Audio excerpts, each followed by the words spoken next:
Good afternoon, students. My name is Yolanda Withers, and I am with the Continental Societies Incorporated, president of the College Park East Point chapter. We are excited to partner with College Park Elementary in your story time under Tiger Couch. I am currently going to read one of my favorite books by author Debbie Allen, Dancing in the Wings. This book is about skies being the limit, knowing what you want to do, something that you dream about, you look forward to doing forever and ever, something that's just in your soul, in your spirit. And this is a wonderful book that depicts that. It is also illustrated by Kadar Nelson. Let's get started. Dancing in the Wings. Ever since I was born and could see, everywhere I looked, I saw dance, just dance. In the clouds, as the wind blew them across the sky, in the ripples on the pond, even in the sea of ants marching up and down their hills. Dance was all around me. Dance was me. My mom calls me sassy, 'cause I like to put my hands on my hips and 'cause I always have something to say.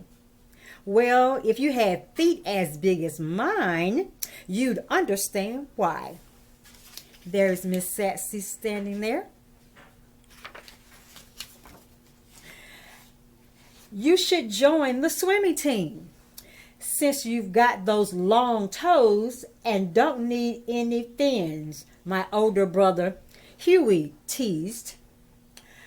I shot right back. At least I don't have that big forehead looking like street lamps. Mama said, stop all that bad talk. You act so ugly sometimes. Huey, your big head is a sign of intelligence. And Sassy, your big feet will make your legs look longer and prettier in your ballet shoes. See Sassy and her brother and her mom? My legs were longer, all right. So long that when I went to Tendu, point my toe at the bar, I tripped Miss Catherine, our teacher, who was coming down the line looking the other way. Splat! She landed under the piano. Wow. Her legs went up in the air. Ooh, it was so funny. Even she had to laugh. Sassy, she called out, I'm going to tie orange bows on those big feet. Sorry, Miss Catherine, I answered. But if you didn't wear your glasses, you still wouldn't see them. One thing for sure, because of my long legs and big feet, I could jump higher and spin faster than anyone else. All right. I was taller than the rest of the kids at school, even the boys. In our recitals, all of the other girls got to dance solo and duets and wearing pretty toots. I was too big for the boys and to pick up, and too tall to be in line with the other girls. So I watched from backstage, dancing in the wings, hoping that if I just kept dancing and trying, it would be my turn to dance in the spotlight. She's dreaming this dream here. Isn't that wonderful? Wow. All right, let's see what we have. What else is going on? One day, at the end of ballet class, Miss Catherine announced, Mr. Beto from Russia Schools is coming next week to look for talented young people for the summer dance festival in Washington, D.C. The whole room turned into a whirlpool of excitement as the sign-up sheet was posted. Everybody wanted to try out, especially me. But as I wrote my name down, I heard two girls, Molly and Mona, giggle. Mona said, "Oh, please, she'll never make it." They said, "Talent? Not a trinoceros." My heart seemed to stand still. For once, I had nothing to say. I couldn't hide the tears I felt welling up in my eyes, so I just grabbed my dance bag and ran to the parking lot.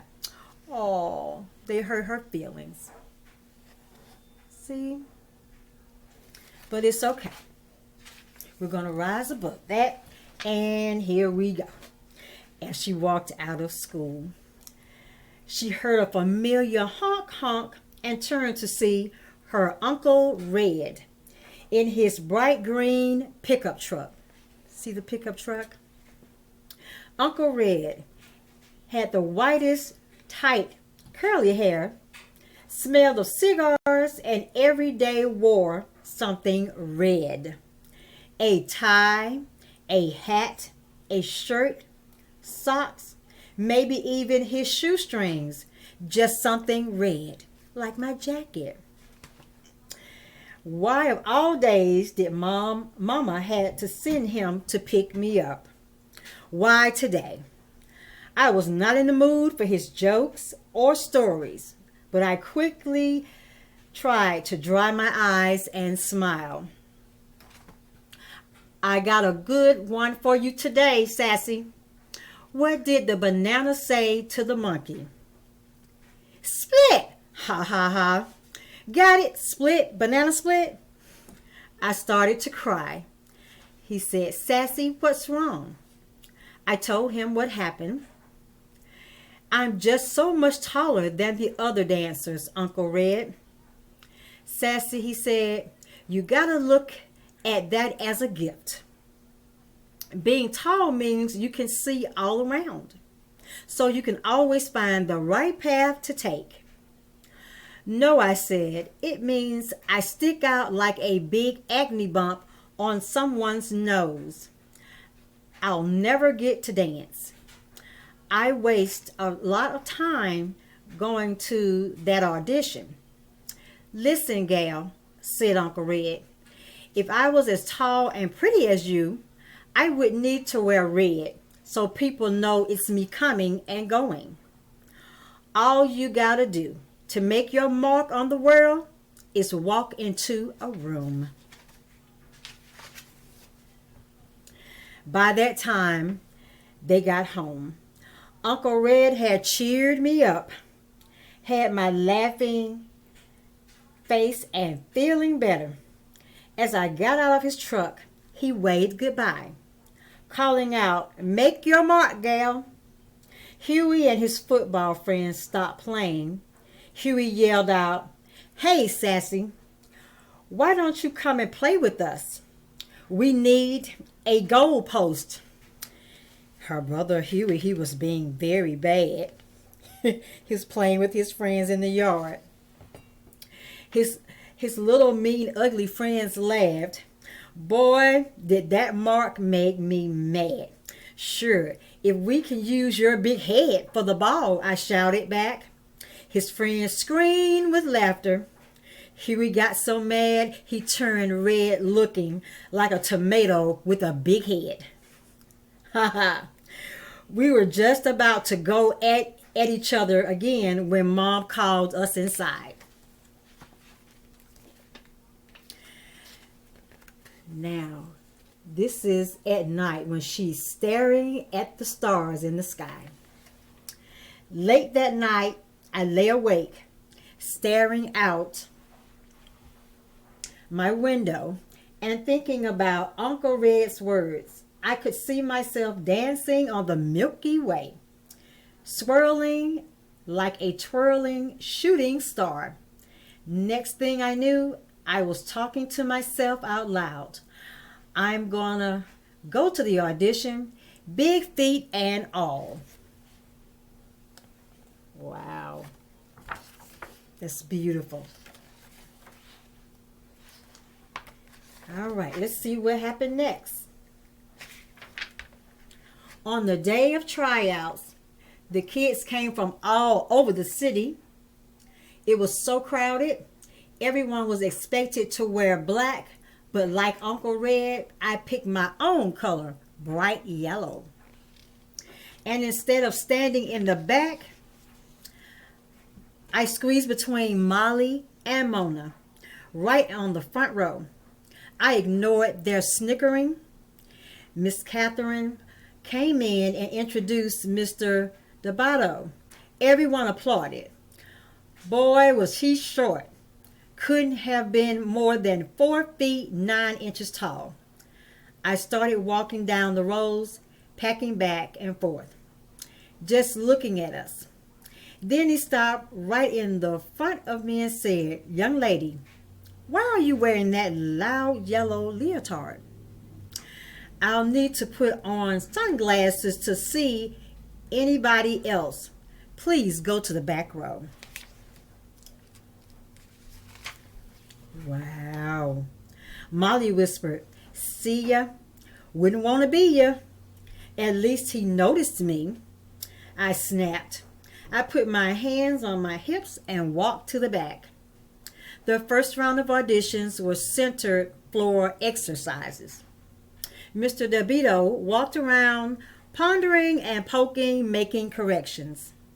He stopped once and looked right at me, but didn't say a thing. I held my breath as he dismissed all but half of the kids after the first round, but not me. Next was Adego, the slow section. See? This is her at her audition. Right here.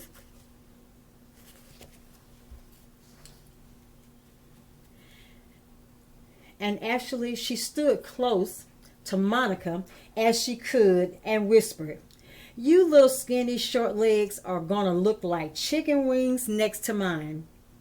I'd rather look like a chicken than a turkey like you with that long neck," she answered. "Talk to the hand," I told her. I took my leg up so high it got stuck. Luckily, I could balance on my other foot, so I just held it until Mr. Debato remarked, "Young lady, the exercise is finished." "Oh," I jumped out of position. "Show off," Molly grunted. "Gobble, gobble," Mona imitated a turkey. Then came the leaps across the floor. I took off little Jackie Joyners in the long jump at the Olympics. With one leap, I sailed in the air, put all other girls to shame. Molly and Mona watched like pea green with envy. When I finished, Mr. DeVito yelled, "Young lady, you must learn to dance to the music. Up on the count of 1, down on the count of 3. 3, not 5. You have the rhythm of a trotted again." I was crushed as I passed Mona. "To get back in line," she said. "Next time, bring your butt down by 3. "Your mama," I said. Oops. Did I wish I was a wizard? I'd rather turn them into 2 big fat frogs in toots trying to be hip hop. All right.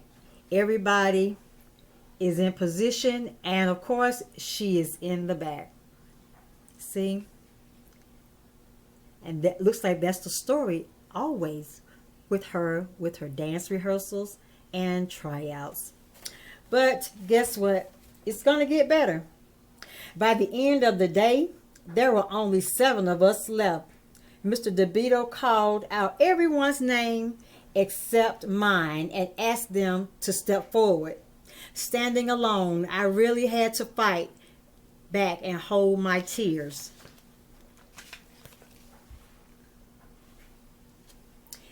Then I heard him say, "Thank you all for coming today. Keep working. Keep trying. You are dismissed. Mr. DeVito said to me, Sassy, you have a great deal of potential. You have a beautiful long arms and legs, but you fail about with no control. You must learn to use your feet better and timing. Timing. We have a lot of work to do when you come to Washington this summer. But please leave that loud yellow leotard at home. All you need to do to be noticed is walk into a room. Dismissed, he walked out, jumping and shouting as she ran to the parking lot. I made it! I made it! Mama, I made it! Guess who was there to pick me up? Mama, Uncle Red, Huey, and half of his football team piled in the back of Uncle Red's green truck on their way to a game. Everybody was so proud of me, even my brother Huey. You go, Miss Bigfoot. Thank you, Mr. Big Head, I said, and we all laughed. 1 month later, I boarded the plane for Washington, D.C. Washington, D.C., here I come. She held my hand as my heart pounded when we landed. At the school, there were young dancers from Russia, Mexico, France, China, Cuba, Brazil, New York, Texas, and long-legged me from Inglewood, California. In the class for the first day, Mr. D'Amato introduced me to his 12-year-old protege, a boy named Dwight, who was 5 feet 10 inches tall. Dwight, I thought, I have found you a partner, Miss Sassy. And there he is, her new partner. They were about the same height, and I think she was well on her way to making her mark in the world. Mama was right. Being tall wasn't so bad after all, and neither was having a big head. By the end of the summer, Huey had won the grand prize at Space Camp in Alabama, and I got to dance a duet with Dwight in the summer concert. When Dwight lifted me high in the air, I felt like I was dancing on the Milky Way, me and my big feet, making my mark in the world. Isn't that wonderful? She looks so beautiful.